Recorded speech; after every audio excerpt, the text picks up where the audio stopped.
New city कैटेकिज्म। सवाल number 46, इशाए रबानी क्या है?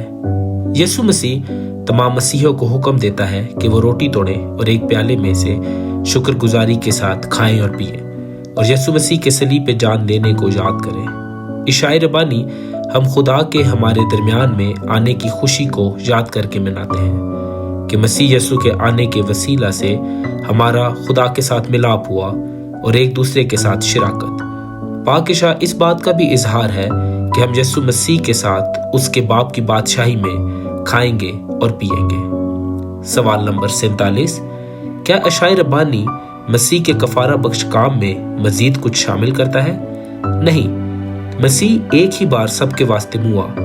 इशाए रबानी अहद का खाना है जिसको हम मनाते हैं, जो कि यीशु मसीह ने अपने कफारे के काम के वसीला से किया, और ये हमारे ईमान की तकवीयत का भी एक जरिया है जिसमें हम यीशु मसीह की तरफ देखते हैं, और ये हमारी आने वाली ज़ियाफत में शामिल होने से पहले एक यादगारी है। वो जो बगैर तौबा के इसमें शरीक होते हैं वो अपने ऊपर अदालत को लेकर आते हैं। सवाल नंबर 48, कलीसिया क्या है?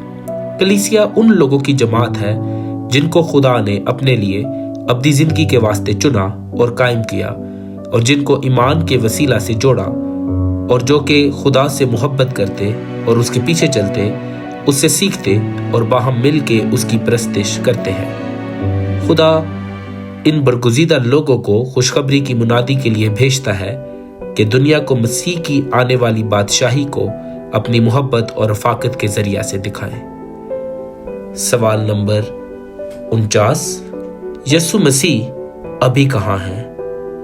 यीशु मसीह मरने के 3 दिन के बाद जिस्म समेत मुर्दों में से जी उठे और कब्र से बाहर आ गए और बाप की दाहिनी तरफ बैठे हैं, जहां से वो बादशाही कर रहे हैं और हमारी शिफायत भी कर रहे हैं, जब तक कि वो अदालत के लिए और सब कुछ नया बनाने के लिए दोबारा ना आ जाए।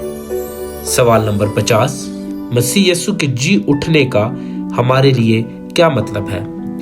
मसीह यीशु ने मुर्दों में से जिंदा होकर गुनाह और मौत के ऊपर फतह पाई है, ताकि जो कोई उस पर ईमान लाए इस जमीन पर एक नई जिंदगी गुजारे और जो दुनिया आने वाली है उसमें हमेशा की जिंदगी गुजारे। जैसा कि एक दिन हम भी जो ईमान रखते हैं मुर्दों में से जी उठेंगे, उसी तरह ये दुनिया भी दोबारा कायम की जाएगी। लेकिन वो जो मसीह यीशु पर ईमान नहीं रखते हैं वो अब्दी मौत में जाने के लिए उठाए जाएंगे। सवाल नंबर 51, यीशु मसीह के दोबारा आसमान पर उठाए जाने का हमारे लिए क्या फायदा है?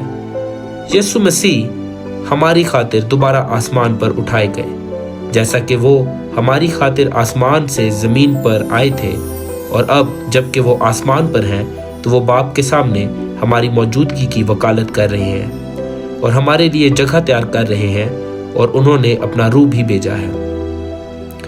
सवाल नंबर 52, अब्दी जिंदगी में हमारे लिए क्या उम्मीद है? अब्दी जिंदगी हमें याद करवाती है कि ये मौजूदा दुनिया जो कि गिरावट का शिकार है ये नहीं रहेगी।